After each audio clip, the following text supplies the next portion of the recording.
The underboss was already celebrating Garnett's death until the dead man kicked open the VIP room door. Lorenzo sat in a private steakhouse room with a corrupt alderman and a New York capo, raising bourbon to a new future. He said Garnett Costanza was dead on Interstate 94, shot by his own driver, and that Chicago now belonged to him. Then the oak door exploded inward. 2 bodyguards dropped before they could draw, and Garnett walked in without a jacket, perfectly alive, his tie still knotted by the housekeeper who saved him. Loren's glass fell from his hand. The king wasn't dead. He had come to collect the names of everyone who danced too early. You and I are standing inside the shadows of a grand estate, watching disaster gather before anyone dares name it. Penelope Gallagher leans against cold marble, trying to swallow the rough gasps tearing from her throat. Down the hall, polished leather shoes strike the oak floor in a slow, threatening rhythm. Around the corner, a newly hired driver waits with a suppressed Glock meant for the most feared mob boss in Chicago. Only moments ago, Penelope had been smoothing a wrinkle from a silk tie and whispering a warning that could change everything. In a house of locked doors, armed guards, and hidden knives, the quiet maid, no one notices, may be the only person standing between Garnett Costanza and the collapse of his empire. With her soft frame, round face, and cautious steps, Penelope is almost invisible to the men who move through this mansion, like they own the earth itself. To the criminals inside Garnett's Highland Park estate, she is just the maid, the woman who changes sheets, polishes crystal, and lowers her eyes when powerful men pass. The fortress belongs to Garnett Costanza, head of the Chicago syndicate, guarded by cameras, gates, and men with guns. They watch for enemies outside the walls, never understanding that the deepest threat is already inside. And Penelope, ignored by everyone, has learned to see what others miss. Garnett Costanza looks like a man carved from cold stone. When he enters a room, conversations fade before anyone orders them to stop. Broad-shouldered and dressed in custom Tom Ford, he carries his dark empire with a calm that feels almost tragic. For 2 years, Penelope has cleaned his private chambers. She knows the glass of Macallan left untouched on the terrace, the twisted sheets after another sleepless night, the silence that follows him like a shadow. She also knows his deepest truth. Garnett trusts almost no one, especially not Lorenzo, the smiling underboss who has been standing too close to the throne. Penelope had understood months ago that Lorenzo was dangerous. While vacuuming the Persian rugs in the dim billiard room, she learned to disappear into the background. She watched him pour liquor for the capos, and noticed how his smiles never reached his eyes. He spoke Garnett's name with respect, but there was a sharpness underneath it, something bitter and hungry, so she kept quiet. She remained the maid who polished marble floors and filled the rooms with fresh eucalyptus. In that silence, she protected herself. In houses like this, the wrong truth spoken to the wrong man could get a person buried before sunrise. Life as a shadow taught Penelope how fear moved through the estate. She learned to read hardened men by the smallest signs. A sudden clatter of keys on the counter meant a deal had gone wrong. A locked study at dawn meant someone had betrayed someone else. Yet despite the blood on Garnett's hands, she could not hate him. He carried a stern kind of honor. Lorenzo snapped his fingers and barked at her as if she were nothing. Garnett, however, always said her name. That small courtesy stayed with her longer than it should have. In a world that treated her like furniture, being seen felt dangerously close to kindness. Whenever their paths crossed, Garnett offered her a quiet nod. Once, when she dropped a heavy stack of linens, he knelt without ceremony and helped her gather them. His dark eyes met hers for only a second, but the scent of sandalwood and the weight of his presence left her chest aching for hours. Still, Penelope was no fool. Women like her did not belong in the orbit of men like Garnett. He spent his evenings with runway models, European heiresses, and women who never looked tired. Her world was bleach, laundry steam, and aching feet. She had buried that foolish ache before it could become a dream. Thursday arrived heavy with humidity, the kind that made the air feel bruised before a storm. The estate hummed with nervous energy. Garnett was due downtown for a summit with the New York syndicate, a meeting that would decide territory lines, for the next decade. Penelope had been assigned to prepare his dressing room. She laid out his silver cufflinks, polished his heavy Rolex Daytona, and placed it carefully in its velvet case. Her hands trembled as she lined up his handmade leather Oxfords. Something in the house felt wrong. Even the quiet seemed to be holding its breath. Through the tall dressing room windows, Penelope could see the driveway below. Garnett's armored Maybach S-Class waited near the entrance.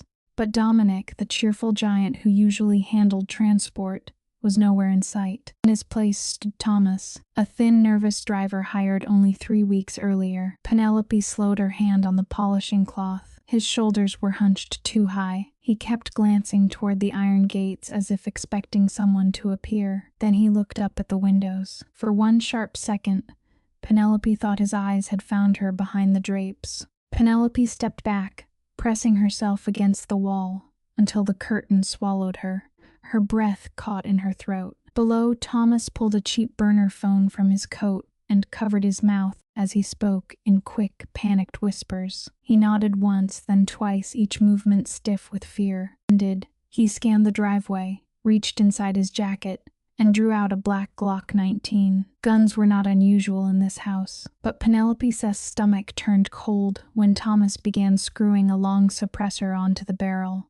He was not preparing to guard Garnett. He was preparing to kill him quietly. In Garnett's world, drivers were forbidden to carry suppressants. Their job was escape and defense, nothing more. Yet Thomas moved with practiced efficiency. He opened the Maybach's heavy door, bent down, and slid the weapon beneath the driver's floor mat, hiding it exactly where Garnett would find it too late. Then he smoothed his jacket and resumed his stiff position beside the passenger door. Before he looked away, his gaze lifted toward the dressing room windows again. Penelope staggered back, pulse hammering.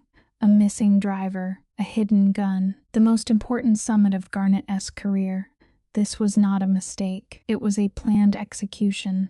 The truth landed hard. This was a coup from inside the house. Penelope's knees nearly gave out. Who could she warn?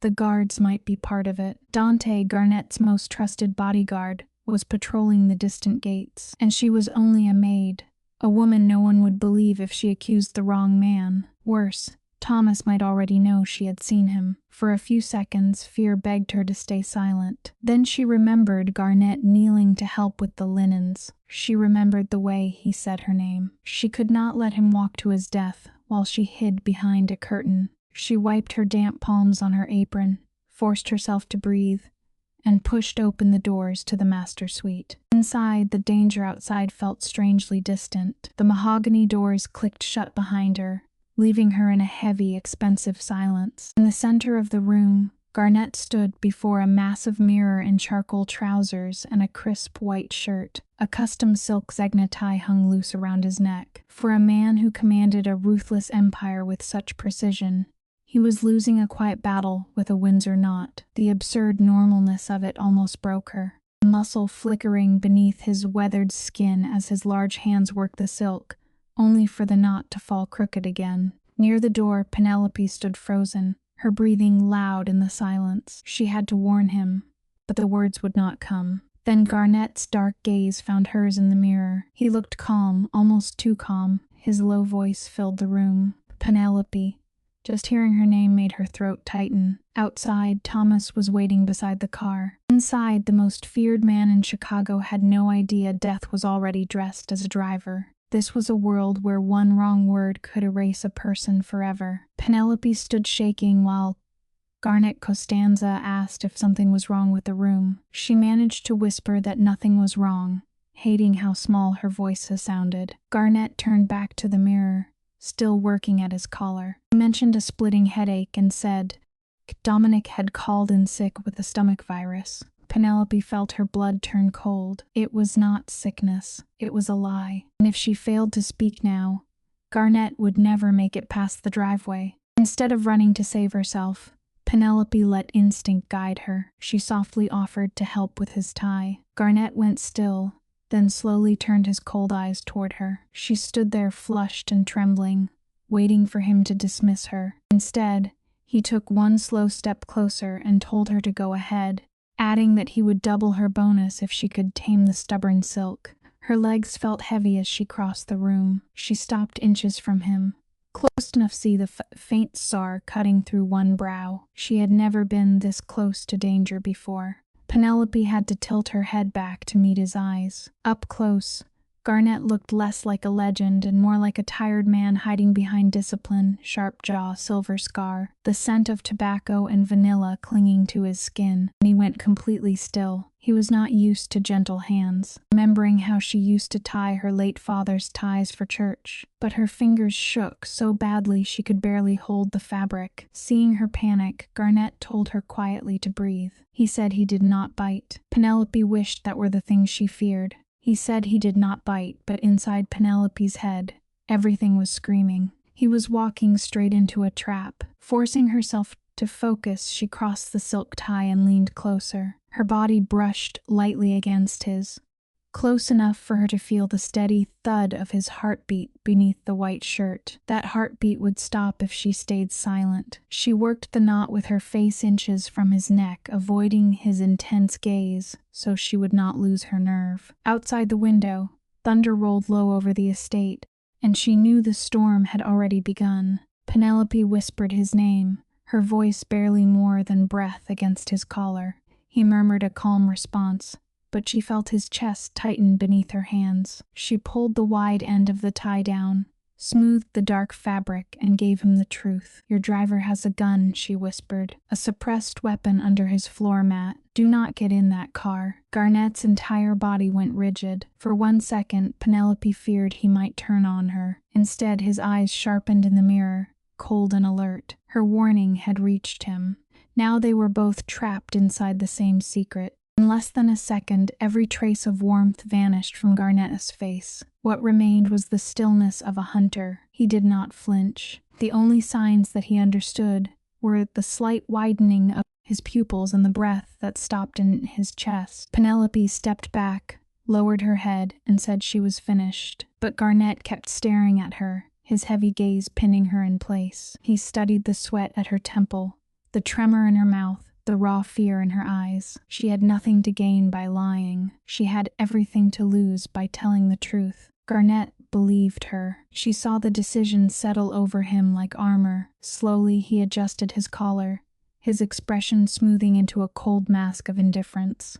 Loud enough for anyone listening, he thanked her politely, as if nothing had happened. Then he put on his tailored jacket and checked his watch. Penelope tried to steady her breathing, but a shadow moved beyond the dressing room door. Someone was in the hall. Garnett noticed the flicker in her eyes. Without looking away from the mirror, he lowered his voice and said only one word: "Go." Garnett calmly told her to take the rest of the afternoon off. Then he added one careful instruction. He wanted her to go down to the deep wine cellar and conduct an inventory, making sure to lock the heavy steel security door behind her. Penelope's breath caught. He knew that cellar was more than storage. It was reinforced like a safe room.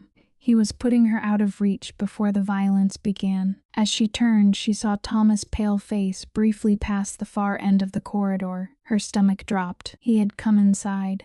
Garnett met her eyes and repeated, "Sharper this time now." Penelope hurried down the cold stone steps. She had no idea that her whisper had lit a fuse. Garnett Costanza did not run. He did not shout. He descended the grand staircase with the heavy calm of a king walking toward rebellion. To outsiders, he looked like a wealthy executive on his way to a meeting. To his own crew, the set of his jaw meant blood was coming. When he reached the foyer, Dante, his massive chief of security, fell silently into step beside him. Garnett did not explain everything. He only said the estate had a rat, and the trap was already baited. Dante was a silent mountain of loyalty. In a low voice, he reported that the vehicles were running, and Thomas was waiting by the entrance. Garnett kept walking and murmured that Thomas had a suppressed weapon hidden under his floor mat. Dante's face did not change, though his large hand drifted naturally toward his sidearm. He asked for the plan. Garnett told him they would continue with the drive. He wanted the collar, not just the hand holding the gun. Then Dante added one detail that made Garnett's eyes go colder. Thomas had just come from the upstairs corridor. Someone might have seen the maid leave, The heavy afternoon heat pressed down as the black luxury sedan idled in the driveway. Thomas stood stiffly beside the passenger door, wearing a smile that looked painfully forced. Garnett stopped a few paces away, his sharp eyes taking in the tremor in the young man's jaw and the sweat sliding down his neck. He casually asked about Dominic. Thomas swallowed hard and repeated the lie about a sudden stomach virus. Then his eyes flicked once toward the house, toward the lower level, where the cellar stairs waited. Garnett saw it. The betrayal was not just aimed at him anymore. Penelope had become part of the danger. Garnett remarked that sitting in the poor back made him feel old and said he would drive himself. He moved past the open passenger door toward the driver's side. Panic flashed through Thomas' eyes. If Garnett got behind the wheel, he would find the hidden pistol immediately. Desperation made Thomas careless. He blurted out a protest and reached out to block Garnett's path. That single movement sealed him. But before Dante moved, Thomas hissed one frightened sentence under his breath. The maid saw too much. Not change. Yet something in the air around him became deadly. Dante moved before Thomas could blink. The massive bodyguard seized him by the throat and slammed him against the reinforced glass of the sedan. In the same motion, Dante stripped away the backup weapon hidden under Thomas' jacket and warned him never to touch the boss. Meanwhile, Garnett opened the driver's door, reached beneath the mat, and pulled out the suppressed gun meant for him. There was no lie left to tell. Garnett turned the weapon in his hand, then looked back at Thomas. His voice stayed quiet, but the threat beneath it was unmistakable. Who knows about her? Rain began softly, darkening the gravel beneath their feet. Garnett stood with the suppressed pistol in his hand, its weight nothing compared to the betrayal behind it. He walked to where Dante had Thomas pinned to the wet ground and pressed the cold muzzle near the driver's temple. His question was simple: who ordered the hit and who had been told about Penelope? Thomas could only gasp, terrified of what would happen if he answered. Then, before Garnett could force the truth out of him, a cheap metallic ringtone cut through the rain. The sound came from the trader's pocket, and Dante pulled out a plastic burner phone. The screen glowed with a blocked caller ID. Garnett pressed speaker. A familiar raspy voice crackled through the static, asking if it was done, if Garnett was in the car. And the voice added something that made Penelope his danger undeniable. And if the maid opened her mouth, clean her up too. Knew that voice as well as his own. It belonged to Lorenzo, his underboss, his childhood friend, and the man he had once trusted with his life. Garnett stared at the glowing phone, his face unreadable. Lorenzo was not only planning the betrayal from the shadows, he was ready to erase a defenseless woman for noticing too much. Without a word, Garnett ended the call, dropped the burner onto the wet asphalt, and crushed it beneath his leather heel. The sharp crack of plastic was the only sound for several seconds. When he finally spoke to Dante, his voice was colder than the rain. Throw Thomas in the trunk, lock down the estate, and put 2 loyal men on the cellar door until I get there. Garnett ordered Dante to gather a strike team. They were going to pay Lorenzo a sudden and final visit. As Dante dragged the sobbing Thomas toward the cars, Garnett stood in the rain, his expensive shirt darkening beneath the storm. Minutes earlier, he had been one heartbeat away from death. His empire was rotting from the inside, and none of his soldiers had seen it. The person who saved him was the quiet housekeeper, who noticed something wrong from an upstairs window. Now that same woman had a target on her back. Garnett turned and headed down toward the cellar, no longer thinking like a boss, but like a man who owed her his life. He descended the spiral stone staircase without a sound. Beneath the estate lay a maze of cold concrete and climate-controlled vaults, home to $12 million worth of rare wine. None of it mattered to him now. His only thought was the trembling woman hidden somewhere below. He pressed his thumb to the biometric scanner. With a heavy metallic click, the reinforced steel door swung open. Dim amber light stretched long shadows across rows of old oak racks. The air inside sat at a biting 55 degrees and smelled of damp wood, cork, and fear. Garnett stepped into the cold and slowly scanned the narrow aisles. He called her name, his deep voice rolling softly beneath the arched brick ceiling. From the corner where the rarest Italian reds were kept, A sharp gasp answered him. He moved down the aisle, his boots silent on the cork floor. There she was, huddled between two towering racks, her knees pulled tight to her chest. Penelope's uniform was wrinkled and her face had gone pale. When her eyes found his broad shadow, she flinched and tried to press herself back into the wooden shelves. In Garnett's world, seeing too much could get a person killed. Both of them knew that. But when he looked at Penelope, he saw fear,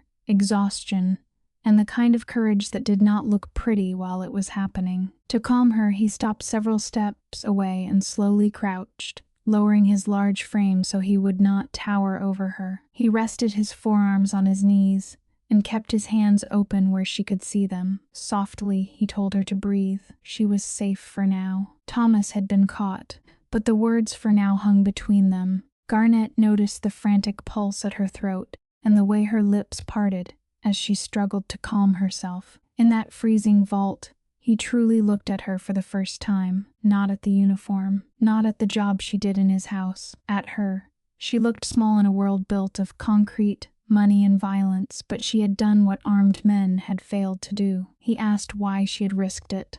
Lorenzo had informants everywhere. If anyone had seen her warning him, she would have been dead. Penelope swallowed hard and wrapped her arms tighter around herself against the cold. She lowered her eyes, unable to hold his gaze, and whispered that she could not watch him walk into a trap. Lorenzo treated the staff like stray dogs, she said. But Garnett was different. He remembered her name. He once helped her gather spilled linens in the West Wing. He might be a violent man, but he had never been cruel to her. Her words hit him harder than he expected. A small act he had barely remembered had sent her running into danger for him. Garnett looked away for half a second, ashamed by how little kindness he had offered and how much it had meant to her. Something protective stirred in Garnett as he looked at her flushed, frightened face. For years, he had been surrounded by beautiful women who measured him by wealth and power. Yet this maid in a faded uniform had shown more courage than men who had sworn blood oaths to him. Seeing her shiver, he stood and unbuttoned his dark wool jacket, a piece worth more than a year of her wages. Without making a show of it, he pulled it from his shoulders. This was not romance. Not yet. It was debt, respect, and the first uncomfortable crack in the wall he had built around himself, and gently placed the silk-lined jacket over her trembling shoulders. The coat nearly swallowed her, but it wrapped her in warmth and the rich scent of tobacco and sandalwood. Penelope looked up in disbelief. A man of his standing had no reason to offer her anything so personal. Yet here he was, shielding her from the cold. He told her to keep it on, then offered his hand.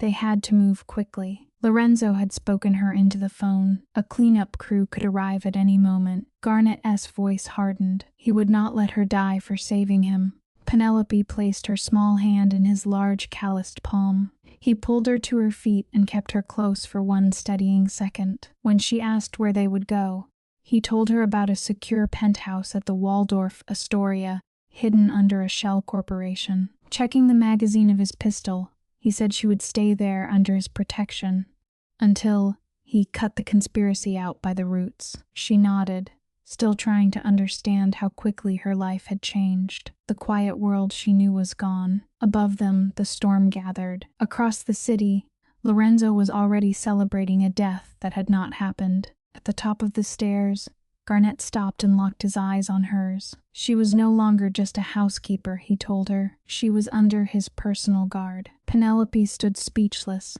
holding his heavy jacket to her chest. She had gone into the cellar as a frightened servant. She came out behind the most feared man in Chicago, no longer invisible, and no longer safe in the old way. Meanwhile, deep inside a River North jazz lounge, behind velvet drapes and cigar smoke, corrupt men raised their glasses to a victory that had already begun to rot. Inside the opulent VIP suite, behind a heavy oak door at the end of a dim brick corridor, Lorenzo held court like a newly crowned king. He wore a bronze three-piece suit and a silk pocket square, his arrogant smirk betraying a man who believed the throne was already his. On his left sat Arthur Pendleton, a corrupt city alderman who traded public trust for suitcases of cash. On his right sat Carmine Rossetti, a cold-eyed capo from a powerful New York crime family. Lorenzo lifted his glass and smiled too widely. Stolen power had made him careless before it had even made him king. The room was dim and thick with smoke amber light catching the crystal glass in Lorenzo's hand. He toasted the birth of an empire built on his mentor's ashes. He mocked Garnet Costanza as a relic from another time, too soft to let Carmine move product through the docks. Lorenzo boasted that Garnet had died 30 minutes earlier on Interstate 94. Then he added, laughing, that even the maid would be cleaned up before midnight if she had seen anything. The joke landed badly. Carmine's eyes narrowed. Even criminals understood that reckless cruelty made a man difficult to trust. Across the table, Carmine sat like a shadow, his scarred face lit only by the flicker of a lighter. His cold eyes held Lorenzo as he clinked his glass and promised the backing of the 5 families. But the warning behind his stare was sharp. Lorenzo, drunk on his own illusion, only laughed and drained his drink. He bragged about the suppressed Glock pressed to the old man's skull and shouted that the old king was dead. Then, before his laughter even faded, the massive oak door exploded inward, splintering against the brick. The grave Lorenzo had prepared was still empty. The air turned cold. Lorenzo's bodyguards reached for their weapons, but they were far too slow. 2 soft metallic whispers cut through the room. Both men dropped before they could fire, dark red marks blooming between their eyes as they hit the floor. Through the settling dust stepped Dante, a massive figure holding a custom rifle, his expression empty and hard as he blocked the exit. The silence that followed was suffocating. Lorenzo froze with his glass still raised, terror hollowing out his face. His first thought was not of Garnet's survival. It was that someone had betrayed him too. Lorenzo's face drained to a sickly gray as he stared at the ruined doorway. From the shadows stepped Garnet Costanza, moving with terrifying calm. He looked immaculate in a crisp white shirt and silk tie, the missing suit jacket the only sign that the night had gone wrong for someone. His silence filled the room louder than any shout. He looked at the trembling traitor and spoke in a soft, freezing voice. "You started the celebration without me. I am hurt." Lorenzo shook so violently that the crystal glass slipped from his fingers, shattered on the floor, and splashed bourbon across his leather shoes. Lorenzo tried to speak, but the words came out broken. Beside him, Alderman Pelton sweated through his collar and shoved his chair back, sobbing that he was only there to discuss city zoning. Garnet ignored the politician. His eyes stayed on Lorenzo with the cold focus of a man passing sentence. He stepped forward, picked up the amber bottle, and calmly poured himself a drink. Then he looked at his former lieutenant. "You put a snake behind my wheel," he said quietly. "And you ordered him to kill the woman who warned me. You did not just break your oath. You proved you were never worth one." A high, pathetic whimper slipped from Lorenzo as he shrank into his leather chair, tears spilling down his face, desperate to survive.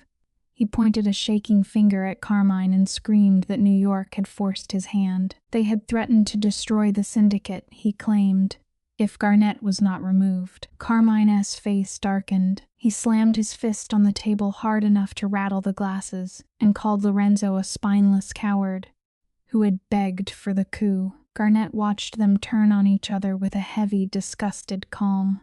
Men like this always found someone else to blame when the knife was found in their hand. Garnet set his glass down with a soft, final click. Before anyone could move, his handgun was out and aimed at Lorenzo's chest. Lorenzo shrieked, raising his hands over his face as if he could hide from fate. He begged for mercy and screamed that if Garnet killed him, the real truth would die with him. He swore he had not funded the conspiracy or hidden the stolen money. Garnet's finger tightened slightly on the trigger. "Speak." With snot and tears running down his face, Lorenzo confessed. Arthur Miller, the chief accountant, had been moving syndicate money and paying the killers from behind a wall of clean paperwork. Miller's betrayal landed like a blow, but Garnet did not blink. The quiet accountant had helped build the trap and could still have men moving through the city. Garnet stared at Lorenzo, then gave a cold little nod. "Thank you for the audit." He fired. The shot cracked through the room, brutal and final, shaking the nerves of everyone still breathing. Lorenzo was thrown backward over his chair and collapsed onto the expensive rug. The traitor was gone. Garnett clicked the safety back on and holstered his weapon. Then he turned to Dante. "Find Miller, now, and check the hotel." Garnett looked down at the shaking politician and the sweating New York capo, his expression undisturbed, and told them the Chicago syndicate was undergoing a violent restructuring. And he advised both men to pack their bags, return to their own lanes, and stay far from his city until the blood was washed from the pavement. He turned his back and walked out while Dante kept his rifle trained on the survivors. In the corridor, Garnett ordered the Waldorf penthouse secured and asked for a live update on Penelope every 5 minutes. Whatever else burned tonight, she would not be left unguarded. Midnight, Garnett's black Cadillac Escalade glided to the curb outside the St. Regis residences, a tower of steel and glass built for the city elite. Arthur Miller lived there, surrounded by silence, art, and money that did not belong to him. He believed numbers kept him safe. He believed a man with passwords could outrun a man with a gun. Garnett stepped from the vehicle with rain on his shoulders and murder in his eyes. Dante followed with a cloned keycard taken from a terrified manager. They did not need speeches tonight. They needed them before Miller's last orders reached the hotel. The elevator rose toward the 72nd floor, in a silence so tight it almost had weight. Garnett kept his phone in one hand, watching for updates from the Waldorf team. No movement yet, no breach. Penelope secure. The words should have calmed him, but they did not. Men like Miller never built one exit. They built 10. When the elevator opened, the penthouse corridor stood empty and bright, too clean for the violence approaching it. Dante moved to the biometric door, set a hydraulic spreader against the frame, and began to pump. Steel twisted, wood groaned. The lock gave way with a sharp crack. Garnett stepped through the broken door, with his pistol raised. Floor-to-ceiling windows showed the black lake beyond. But I straight to Arthur Miller. The accountant was shoving cash, bearer bonds, and passports into a titanium briefcase, while a shredder chewed through stacks of records. 2 laptops glowed on the desk. Miller froze halfway to the keyboard. Cash slipped from his fingers and landed on the rug. He looked at Garnett, then at Dante blocking the door, and the mask of the loyal numbers man fell apart. He tried to speak, but Garnett cut him off. "No stories. Give me the names." Miller broke faster than Garnett expected. First came excuses, then tears, then the truth spilling out in ugly pieces. Lorenzo had wanted the throne, Carmine wanted the docks, and Miller wanted enough money to vanish before either side realized he had cheated them all. He had also hired 2 men as insurance.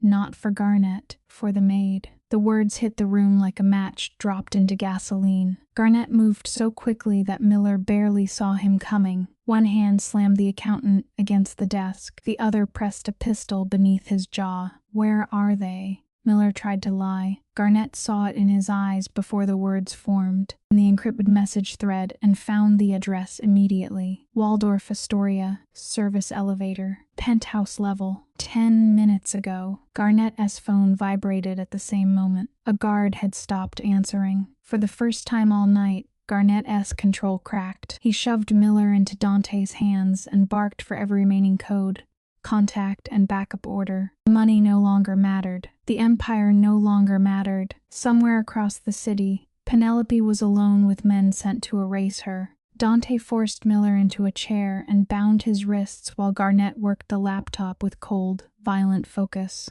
Passwords, transfer keys, names, routes. One by one, Miller gave them up. Not because he was loyal, but because he was terrified. Garnett reversed the active transfers, locked the accounts, and sent the kill order cancellation through Miller's own channel. But the message came back unread. The men were already inside the Waldorf. Garnett grabbed Miller by the collar and dragged him close. "If she dies," he whispered, "there is no corner of this earth small enough for you to hide in." Miller sobbed that he could still help. He knew the second phone number. knew the code phrase that would make the men stand down. Garnett forced him to dial while Dante held a gun to the back of his head. The call rang once, twice, then someone answered in a low voice. Miller stammered the phrase, but the man on the other end laughed softly. "Too late," he said. She ran. The line went dead. Garnett's face went still in a way Dante had seen only before funerals. Then he turned toward the broken door and ordered every car to the Waldorf. For once, Garnett Costanza was not certain he would arrive in time. The city blurred outside the Escalade windows as Garnett's convoy tore through the storm, and the cold glow of downtown streaked past like a nightmare.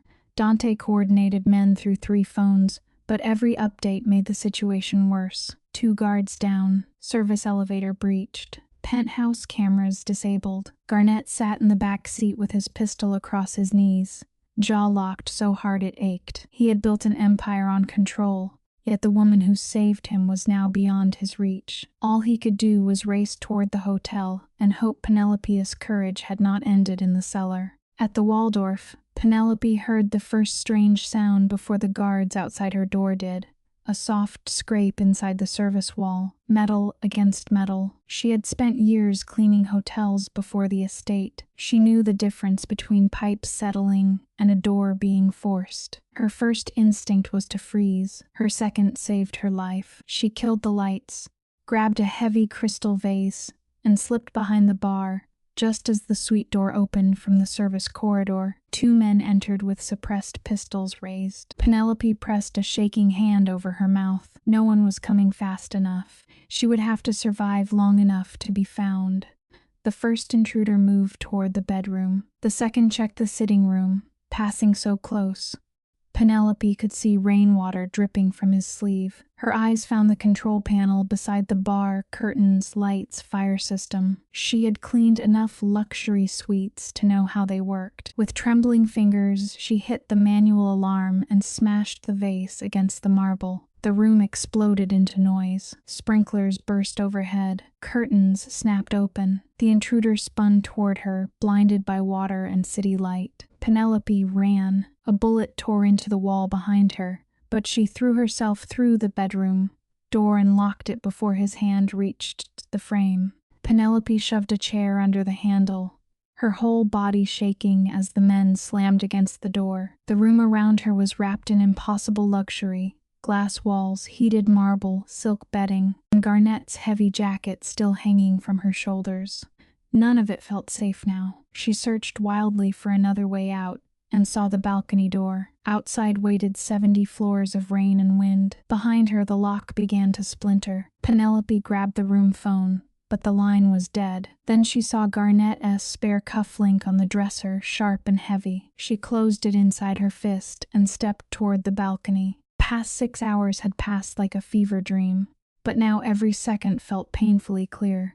Penelope climbed onto the narrow balcony as the bedroom door cracked behind her. Cold rain slapped her face. The city roared far below. She could not go down, but she could move sideways. The maintenance ledge ran along the glass, barely wide enough for 1 foot. Behind her, the door burst open. 1 man shouted her name like an order. Penelope did not answer. She pressed herself against the wet wall and edged toward the next window. For the first time in her life, the invisible maid was not waiting to be rescued. Garnett arrived as the alarm screamed through the upper floor. His tie was gone, his collar open, rain and fury clinging to him as he stepped from the elevator with Dante at his side. In the suite, 1 intruder turned too late. Dante dropped him before he could fire. Garnett crossed the flooded room and saw the shattered vase, the broken chair, the open balcony door. His heart nearly stopped. Then Penelope appeared beyond the glass, clinging to the ledge in his oversized jacket, soaked and shaking but alive. Garnett moved to the balcony with more fear on his face than any enemy had ever seen. Penelope shivered as Garnett pulled her back inside, his hands firm but careful around her waist. For a moment, neither of them spoke. Rainwater ran from her hair. Her cheap shoes were gone. Her fist was still closed around his cufflink, ready to strike if anyone touched her. Garnett looked at it, then at her face, and something in him shifted. She was not just brave in the quiet way of a warning whispered near a silk tie. She had fought for herself, when no one could reach her. He told her to look at him. She was not nobody. She had just survived men trained to make people disappear. Garnett spoke with a bitterness he did not try to hide. Men who had sworn blood oaths to protect him had smiled while hiding blades behind their backs. The only real loyalty had come from the woman who swept his floors. And when killers came for her, she had not curled up and waited for death. She had used what she knew. She had turned a room against them. When he told her she was beautiful, she instinctively folded her arms over her stomach, guarding herself the way years of cruel remarks had taught her to do, not with pity, but with anger at every voice that had taught her shame. When Penelope whispered that a man like him could never truly see a woman like her, Garnett did not rush to touch her. He stopped himself, as if realizing she needed space more than intensity. Then he spoke carefully. He had spent his life surrounded by polished, empty beauties, who treated affection like a transaction. Penelope was different. She was real, warm, brave. He would not pretend one terrible day could turn fear into love. But he knew this much. She had reached something in him he thought was dead. Her worth had never belonged to the people who failed to see it. There was a startling gentleness in this man who, only minutes earlier, had stormed through a hotel like judgment itself. He told Penelope she had saved his life twice tonight, once with a whisper, once by refusing to die when his enemies came for her. Because of that, she would never be forced back into the same shadows unless she chose to go. She would not scrub floors for men who looked through her. She would not wear that uniform because someone ordered her to. Annette promised protection, not ownership. Anyone who tried to hurt or humiliate her would answer to him, but what came next would be her choice too. Penelope looked at him for a long moment, searching for the trap inside the tenderness. She found none. Only a dangerous man trying clumsily to be careful with something fragile. Garnett lifted his hand toward her face, then stopped and waited. That small pause undid her more than force ever could. She stepped closer on her own. Only then did he cup her cheek. The kiss that followed was not a fairy tale and not a promise of an easy life. It was fierce, shaken, and honest. The kiss of two people who had survived the same night from different sides of power. Outside, the storm beat hard against the glass. What began as tragedy has turned into something closer to a beginning. Penelope showed that courage does not always look grand. Sometimes it is a trembling whisper, spoken at the exact moment silence would be safer. A woman barefoot on a rain-slick ledge, choosing to live when powerful men have already written her ending. Garnett Costanza's world does not forgive easily, and the war she uncovered is only starting. As he held her close, Dante stepped into the doorway with a phone in his hand and a grim look on his face. Miller had confessed one final thing. Lorenzo was never the true mastermind. The frame slowly fades to black, and the low hum of the cello lingers in the cold air. We are left with Penelope's trembling breath, Garnett's tightened jaw, and the shadow of a larger enemy moving somewhere beyond Chicago. To keep following stories like this, step into our theater and subscribe now. Here, the darkness speaks of loyalty, love that does not arrive cleanly, and character forged in the choice to act when walking away would be easier. Before the screen goes completely dark, tell us what stayed with you most. Penelope Sess whispered warning, her escape along the balcony ledge, or the final reveal that the real villain is still watching. Every mafia boss story is not only about power, money, revenge, or fear. Beneath the violence and darkness, there is often a painful human lesson about choices, consequences, loyalty, family, and the price of ambition. This story reminds us that no matter how powerful a person becomes, no one can escape the truth forever. Hundreds of people, and make others tremble at the sound of his name. But if his heart is empty, his victory is never complete. The mafia boss in this story represents a man who built his life on control. He believed that fear was stronger than love, that silence was safer than honesty, and that power could protect him from pain. For years, he may have won every battle in the streets, in business, and among his enemies. But the most important battle was never outside him. It was inside his own heart. That is where he truly lost himself. One of the most meaningful lessons from this story is that power without morality becomes a prison. Many people dream of becoming rich, respected, or feared. They think success means having control over others. But real success is not measured by how many people obey you. It is measured by how many lives you protect, how much peace you create, and how much good remains after you are gone. The Mafia boss had money, influence, and protection, but he did not have peace. His life shows us that a person can be surrounded by luxury and still feel completely alone. Another important lesson is that loyalty is valuable, but blind loyalty can destroy lives. In the world of crime, loyalty is often treated like the highest law. People are expected to follow orders without question. Never mean giving up your conscience. A loyal person does not simply protect someone's secrets. A loyal person also has the courage to stop someone from destroying themselves. This story teaches us that loyalty without honesty is dangerous. Real loyalty should be connected to truth, respect, and moral responsibility. The story also shows the heavy cost of revenge. Revenge often feels powerful in the beginning. It gives a person the illusion that pain can be answered with pain, but revenge rarely heals anything. Instead, it creates a chain of suffering that keeps growing. One act of revenge leads to another. One betrayal leads to another. In the end, everyone loses something. The Mafia boss may have believed that revenge would restore his honor, but what it truly did was steal his humanity piece by piece. This is a powerful reminder that forgiveness is not weakness. Sometimes, forgiveness is the strongest decision a person can make because it breaks the cycle of hatred.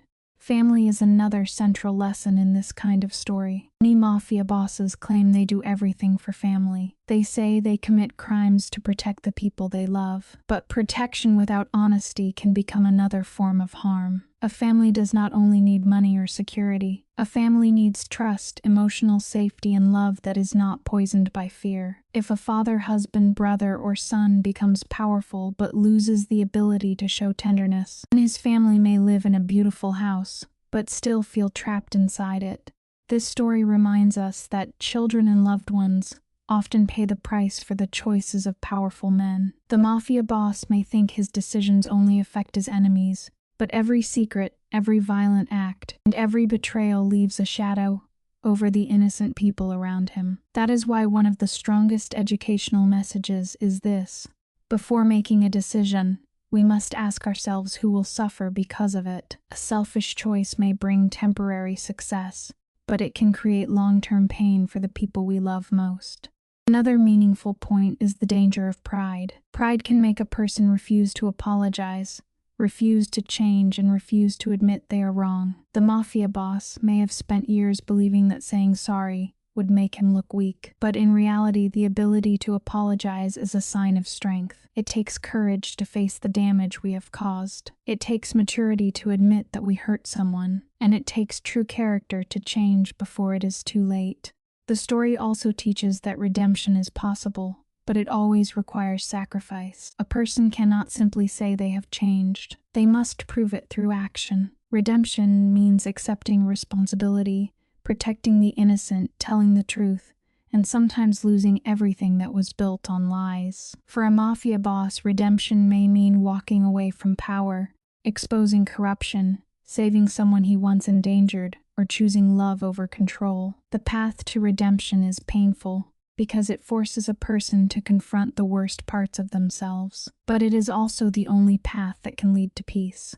From a human perspective, this story is powerful because it shows that even the hardest heart can still feel pain. Behind the cold eyes of a Mafia boss, there may be regret, loneliness, childhood wounds, or a deep fear of being betrayed. This does not excuse his actions, but it helps us understand that broken people often break others when they never learn how to heal. The educational value here is important. Pain should not become an excuse to hurt people. Instead, pain should become a reason to grow, to seek wisdom, and to choose a better path. For viewers, the lesson is not to admire the criminal lifestyle, but to understand its emptiness. The suits, cars, mansions, and power may look attractive from the outside, but behind them there is often fear, guilt, and loss. A life built on violence can never bring true happiness. A life built on lies can never bring true freedom. And a life built on fear can never create real love. In the end, the story of a mafia boss is really a warning. It warns us that every choice has a consequence. It warns us that money cannot buy peace. It warns us that fear cannot replace respect. It warns us that revenge cannot heal a wounded heart. Most importantly, it reminds us that the greatest power a person can have is not the power to control others, but the power to control themselves. The deepest lesson is simple but meaningful. Choose character over pride, love over control, truth over silence, and forgiveness over revenge. No matter how dark a person's past may be, change is possible when they are willing to face the truth. But the longer someone waits, the higher the price becomes. A mafia boss may win the streets, defeat his enemies, and build an empire, but if he loses his soul, he has lost everything. True strength is not found in violence. True strength is found in responsibility, compassion, humility, and the courage to become better before it is too late.